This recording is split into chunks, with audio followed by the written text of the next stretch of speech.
ground তো যে কোনো এক জায়গায় লাগাইছি আর ভোল্টেজ দিছি হচ্ছে যে মেইন লাইনটা শর্ট বিডিডি মেইন শর্ট না ওই ভোল্ট ওইখানে আমি ভোল্টেজটা ঢুকিয়ে দিছি পজিটিভ লাইন ঠিক আছে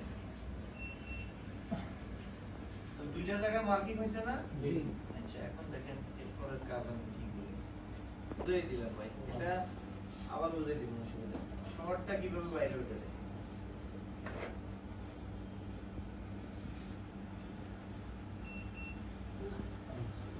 দেখছেন জি জি পাইছেন নি কনফিউশন দেখেন এগুলো গেছে না এই পরিমাণ গরম হইতেছে যে ক্লাস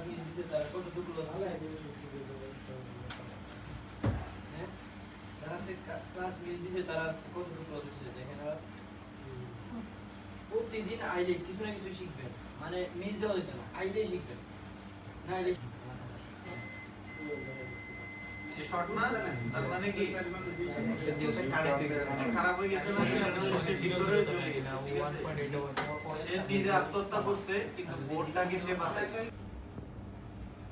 ফোন দেখেন নরমালি রান হতেছে পাওয়ার বাটন মানে ফোন অন করছে হ্যাঁ এখন তো আমি পাওয়ার বাটন প্রেস মানে ওই যে সুইচ চাপ দিছি মানে পাওয়ার বাটন প্রেস এই ফোন পুরা রান হয়ে গেছে